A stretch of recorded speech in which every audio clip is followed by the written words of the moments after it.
Voilà, alors je vais faire une petite vidéo sur l'utilisation du template pour créer ses propres boîtes de popcorn, enfin. Mais je me suis dit qu'il fallait quand même que je fasse une mini démonstration pour expliquer à peu près comment le template fonctionne. Donc en fait, dedans, on aura plusieurs formats de boîtes de popcorn. On aura un format comme ça.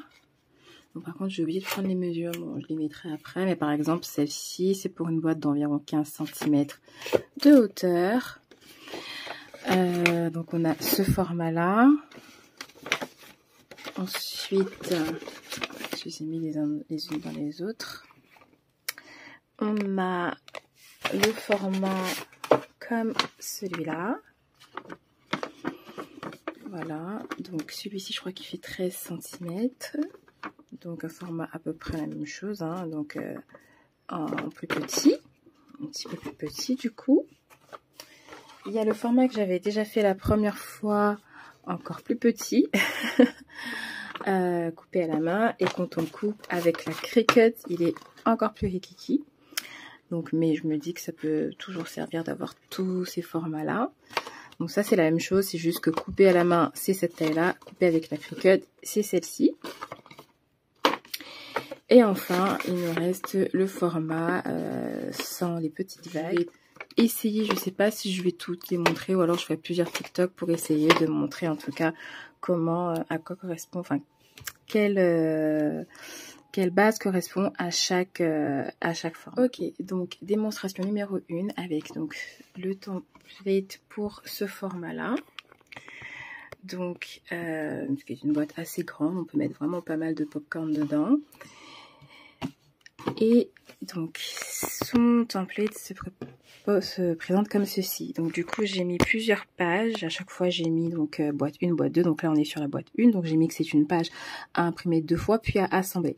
Donc, ça veut dire que cette page-là, une fois que vous avez terminé votre design, vous l'imprimez 2 fois et ensuite, vous l'assemblez pour qu'elle puisse former cette boîte-là.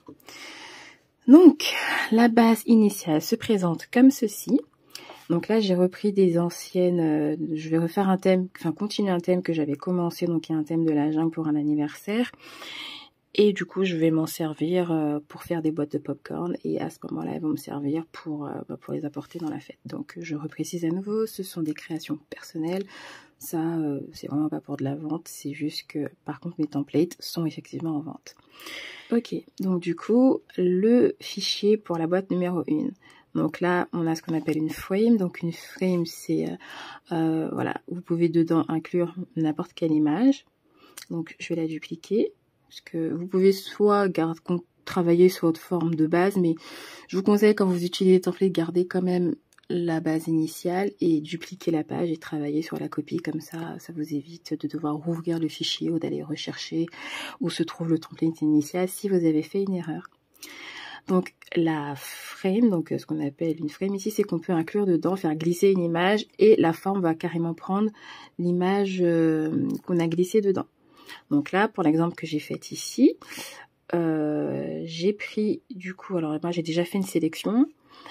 Il s'agit de cette image-là que j'ai fait glisser dans la boîte. Donc là, vous avez votre image et vous la faites glisser ici. Et là, la boîte va prendre le format, l'image va s'adapter à la forme.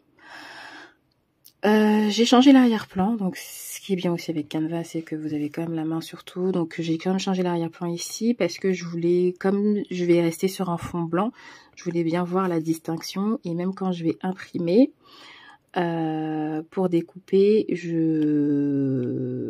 c'est beaucoup plus visible pour moi pour voir un petit peu comment ajuster du coup à quel moment, à quel endroit je dois couper. Donc sur ce template là, vous avez la possibilité de mettre donc du coup n'importe quelle image. Imaginons que vous aviez créé une image à l'extérieur, enfin en dehors ou dans Canva même, et que vous voulez l'importer ici pour la faire glisser dedans, ça marche aussi. Donc là, ça c'est la partie où on fait glisser l'image à l'intérieur. Les parties pour que l'on colle en fait. Ici, donc la fermeture à ce niveau-là. Donc là, j'avais laissé en blanc. Et vous pouvez les changer de couleur. Donc ici, par exemple, vous pouvez mettre la couleur, soit vous pouvez laisser en blanc, si vous voulez pas gaspiller de l'encre, comme ça, de toute façon, c'est en bas, ça se voit pas spécialement. Ou soit vous pouvez mettre du coup une couleur qui correspond au thème sur lequel vous êtes en train de travailler. Donc voilà. La deuxième chose que je voulais montrer avec ce template là, donc pour la frame, donc vous pouvez faire, on va retirer l'image, donc on va détacher l'image. Alors comme c'est groupé, le truc est fait en plusieurs parties. Si je dégroupe comme ça ici, vous verrez que tout bouge, hein, tout bouge. Alors je vous conseille de laisser les éléments groupés. Vous pouvez les dégrouper, mais dans ce cas-là, faites attention de ne pas bouger les éléments, parce que sinon quand vous allez imprimer et découper, si vous avez bougé de ne serait-ce que peut-être un petit centimètre ou autre, ça changera vraiment toute la dynamique du truc. Mais bon, là je l'ai découpé juste pour vous montrer quelque chose, parce que je veux détacher l'image que j'ai intégrée à l'intérieur.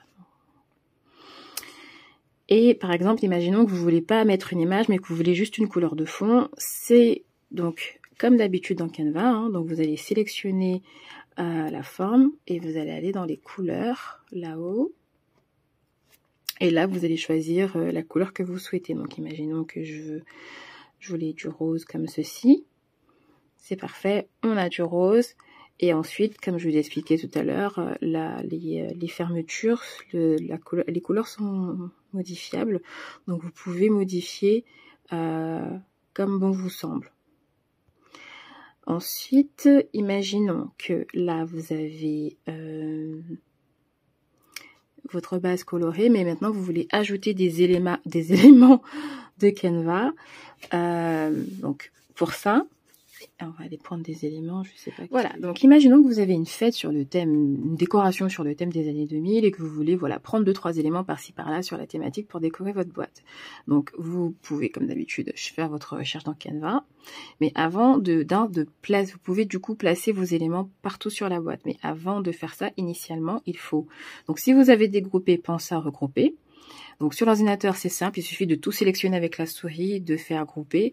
Par contre, avec la tablette, on est obligé de cliquer sur un élément une fois et ensuite de faire une sélection multiple, de tout sélectionner. En haut, on aura une petite fenêtre qui va s'ouvrir, il y aura marqué grouper et on clique sur grouper. Donc là, par contre, avant de placer un quelconque élément, il faut verrouiller parce que avec le petit cadenas, à ce niveau-là, parce que si vous ne verrouillez pas, imaginons que je prends cette petite étoile là, si vous ne voulez pas verrouiller, ça dépend de où elle va prendre la place de mon fond en fait. Et c'est parce que je veux juste qu'elle soit posée dessus et pas qu'elle prenne la place de mon fond. Donc pour ça, ce que vous faites, vous sélectionnez du coup le design et vous allez cliquer sur le petit cadenas. Alors faites attention quand vous verrouillez, parce que là ici vous voyez il n'est pas vraiment verrouillé. Quand c'est verrouillé avec le petit crayon, c'est juste la position qui est verrouillée, ça veut dire que là il n'est pas complètement verrouillé. À nouveau, mon étoile peut prendre la place de mon arrière-plan. Je veux, pour qu'il soit complètement verrouillé, il faut que ce soit juste le cadenas, sans le crayon. Donc là c'est déverrouillé, donc ça me demande de regrouper. Je vais remontrer vite fait. Pour grouper, donc on a le cadenas. Ou si vous passez pas par le cadenas au-dessus, normalement sur ordinateur ou même sur tablette, vous faites un appui long. Avec la souris sur l'ordinateur, vous faites un clic droit et vous avez le menu qui s'affiche ici. Ensuite en bas, on a verrouillé. Et là, c'est clairement verrouillé tout simplement, juste avec le cadenas, sans l'histoire de la position. Et là maintenant, comme du coup le design est bien verrouillé, ça veut dire que maintenant dessus vous pouvez placer tout ce que vous voulez sans que du coup il prenne la place de votre arrière-plan qui était déjà mis initialement sur le design. Donc là vous pouvez maintenant décorer votre boîte comme vous voulez. Ici, là, par-ci, par-là, mettre un prénom, etc. Donc sur la partie pour quand on veut juste avoir une base colorée, je vais m'arrêter là. Parce qu'ensuite la suite ce sera la même chose quand on découpe et on colle. Mais je vais juste repartir sur la partie frame. Donc c'est la même chose ici, où quand justement j'expliquais tout à l'heure qu'il faut verrouiller. C'est exactement la même chose pour la frame ici. Il faut absolument, une fois que vous avez terminé votre design, vous verrouillez. Et une fois qu'il est verrouillé, là, vous pouvez placer tous les éléments que vous voulez par-dessus. Donc du coup, on va passer à l'impression de cette boîte. Pour celle-ci, je vais rester très simple. Je vais juste mettre... Donc je me suis inspirée de ce que j'avais déjà fait pour une partie Capri Sun. Ouais, je vais juste laisser simplement. Et ensuite, là, je vais du coup imprimer et découper. Donc ça, je vais la supprimer puisque j'en ai plus besoin. C'était pour montrer. Donc cette page à imprimer 2 fois. Ah oui, et juste au niveau de l'impression, comme j'expliquais, donc moi je vais changer l'arrière-plan. Je pense que je vais encore diminuer. Je veux juste qu'en fait qu'on voit vraiment la distinction entre le blanc et la feuille. Parce que du coup, pour découper ensuite, c'est compliqué. Donc on peut avoir 2 versions. La version où on va couper à la main et la version coupée avec la Cricut. Pour la version Cricut, on va télécharger l'image à l'intérieur du design. Du coup, je vais voir au niveau des calques. Vous savez bien, comme d'habitude, dans le Design Space, on est toujours assez limité donc pour imprimer. Donc clairement, à mon avis, quand on va... Là, je sais pas quelle taille elle va faire, je vais la découvrir maintenant parce que j'ai pas encore fait une version Cricut. Elle aura pas cette taille, elle sera un peu plus petite, mais on va voir ce sera quelle taille à peu près. Donc du coup, ici, il faudra juste diminuer l'image jusqu'à ce que Cricut accepte la taille en fait. On va diminuer. Voilà. Donc ça m'a mis à combien? À peu près... On est sur du 21 par 18. On ne peut pas vraiment augmenter. Le maximum que ça me met, c'est ça. 21,45 par 18,82. Donc ça, une fois que vous avez placé dans le Design Space, comme je vous disais, il faut l'imprimer 2 fois pour en faire une boîte entière. Donc on va juste dupliquer. Et ensuite, on va envoyer à l'impression les 2. Donc, on va cliquer sur créer. Et voilà, pour la boîte, la page 1 et ensuite la page 2. Donc, je passe à l'impression, la découpe. Et on voit ce que ça donne à l'impression pour la Cricut. Je pense qu'elle sera pas trop petite, mais ça passe. Alors, juste petit couac. Effectivement, même dans la version Print and Cut, vu que j'avais laissé une ligne transparente entre les deux. Sur ce template là, dans tous les cas, elle sera bien visible parce que elle comprend qu'il faut couper le truc en 2. Donc là, alors que moi, il faut absolument que ces 2 parties là restent collées ensemble pour qu'on puisse former la boîte. Donc, ce que j'ai fait, je suis repartie dans ma base initiale où dedans, j'avais du coup ma version fragmentée que j'ai appelée comme ça et j'ai refait une version unifiée. Dans laquelle j'ai inséré, j'ai juste mis une ligne pour pouvoir mettre la délimitation de où il va falloir faire le pli. Parce que techniquement, si on retire la ligne, on n'a rien. Mais au moins, quand on va l'envoyer dans la Cricut, il y aura plus cette séparation qui fait que le truc sera coupé en 2. On aura bien aussi le repère pour le pli. Donc maintenant, je vais réimprimer et redécouper cette version. On va voir Design Space, on voit bien la différence. Ça, c'était la première version que j'avais avec la version fragmentée. Et là, c'est celle que je viens de créer et d'ajouter où il n'y a pas de séparation entre les deux. Mais au moins, on a bien une ligne qui va nous permettre de savoir où on va créer le pli pour la boîte. Alors, de retour de l'impression avec la découpe, l'impression de Cricut. Bon, je suis contente parce que ça prend quand même une bonne partie de la page, la version Cricut. Donc, comme j'expliquais, il faut l'imprimer 2 fois. Ensuite, on assemblera et ensuite, il faudra fermer la boîte. Donc, du coup, là, je trouve que pour la partie Cricut, maintenant, enfin, suite au flop de tout à l'heure où j'avais la version fragmentée, donc la version fragmentée, je la garderai quand même pour la version à imprimer et découper à la main. Sauf que là, il va falloir que je diminue un peu la taille parce que du coup, ça déborde un petit peu sur les côtés. Mais a priori, ça ne devrait pas gêner quand je vais coller. Donc, je vais quand même faire le test avec les 2. Donc là, je vais découper celle qu'on veut à découper manuellement. La page à découper manuellement. Donc clairement, on fait ça avec des ciseaux. Parce qu'en fait, j'essaie de proposer des templates où on peut utiliser, enfin la majorité des templates normalement, c'est pour être utilisé manuellement sans avoir besoin d'une machine de découpe. Mais je sais que pour les pop-corn, c'est quand même bien d'avoir une version où on peut découper avec une machine de découpe justement, parce que pour les petits détails comme ça, les coins ou alors les petits plis ici, c'est quand même mieux quand c'est coupé à la perfection.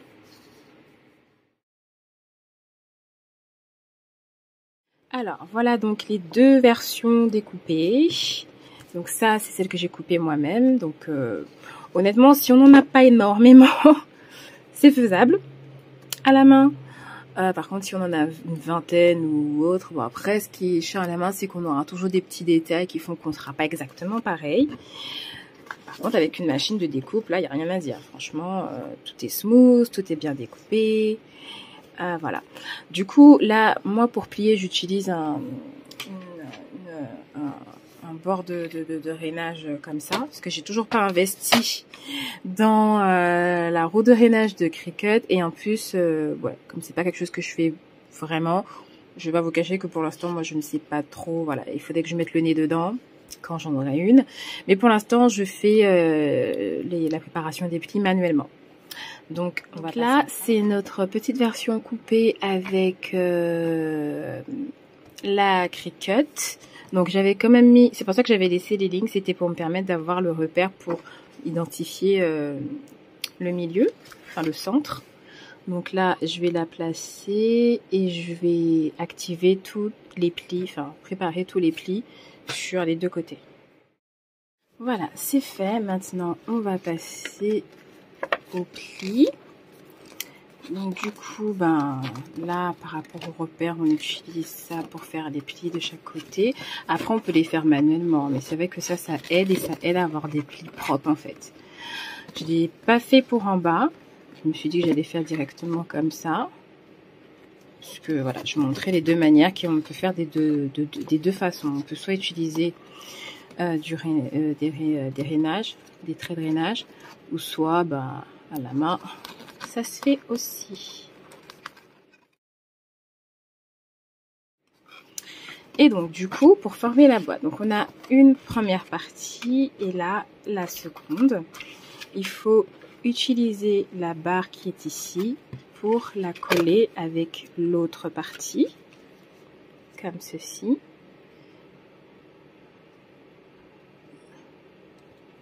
Voilà, donc je vais montrer comme ça. Voilà, donc là on a la première partie, puis là la deuxième partie, et là on va les coller toutes les deux ensemble.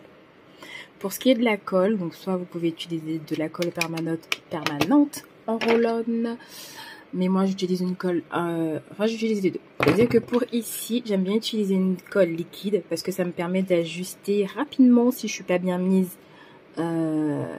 le temps que ça sèche, parce qu'avec de la colle permanente, une fois qu'on a posé pour déplacer, c'est compliqué.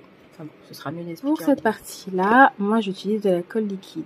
Donc des fois j'utilise même un pinceau pour étaler. Donc, comme là j'en ai pas pris et que j'ai besoin d'avancer avec la vidéo, on va se contenter de faire comme ça. Voilà.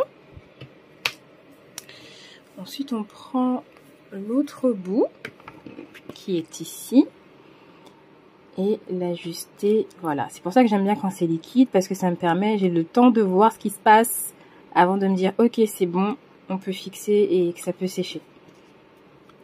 Voilà, là je suis sûre, donc je fais un petit appui long pour bien tout laisser en place. Avec cette colle là, franchement c'est moins simple de faire ça. Du coup, une fois qu'on est bon, on peut même plier comme ça et être sûr de voilà. Et enfin, et pour vraiment former la boîte en elle-même, il faut maintenant coller la deuxième partie à ce niveau-là. Donc moi, la fermeture du bas, je le fais en dernier parce qu'ici, voilà, je remets un peu de colle, la même, et ça me permet à nouveau d'ajuster si j'ai besoin.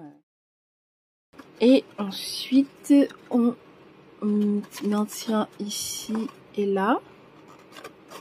Alors attendez, c'est pour ça que j'aime bien de la colle liquide. Avec la colle permanente, faut être vraiment méticuleux. Et moi, j'ai pas spécialement le temps. Parfois, donc là, au moins, avant qu'elle sèche, j'ai le temps de réajuster. Voilà, par là, ça commençait déjà à tenir et je suis pas bien mise. Là, j'ai fait vite parce que je fais la vidéo, mais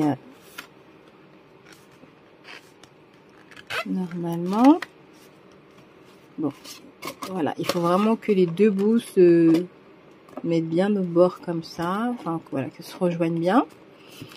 Une fois qu'on est satisfait, pareil, on maintient, on appuie. Et voilà, maintenant on va passer à la fermeture. Donc pour la fermeture, sur celle-ci, alors, normalement ces deux bouts-là se rejoignent. Donc on peut mettre un bout de colle là et paf, coller ici. Et ensuite pour le côté, mettre de la colle sur chaque bord et en haut pour coller comme cela. Donc on va commencer par un petit bout du bas. Bon, là je vais utiliser le roll-on.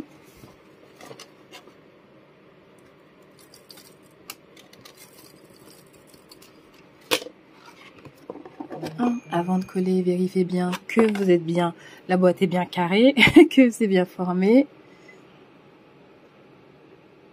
Voilà. On est bon. Je vais un petit peu maintenir comme ça de l'autre côté. Et ensuite, pour ce niveau-là, je vais mettre de la colle sur le côté. Et sur le bas, comme ça. Et on remet à l'envers, on maintient bien et on ferme. Et ensuite on... Ah oui, j'ai oublié d'en mettre ici. D'habitude, il faut en mettre là aussi. D'abord sur... Oh bah tiens, ça tombe bien, ça c'est pas bien. Donc quoi, on va d'abord mettre... En fait, il faut en mettre de chaque côté. C'est-à-dire sur chaque languette. Ça c'est mon problème quand je veux aller trop vite. En mettre une ici pour que ça me tienne bien là et ensuite là pour que ça me tienne bien l'autre côté. Et voilà du coup pour le template, la démonstration. J'ai l'impression que la vidéo va être archi longue, mais bon voilà. Du coup j'ai pas mis de... Si vous voulez que par exemple l'image que vous mettiez, faut la mettre des deux côtés. J'avais fait exprès d'en mettre que d'un côté parce que je m'étais dit bon, je suis juste à l'avant et à l'arrière. Mais voilà, je suis plutôt satisfaite de la taille, en tout cas pour la version Cricut. Maintenant, je vais quand même coller aussi la version que j'ai coupée à la main, qui sera un peu plus grande, et comme ça, vous verrez bien la différence.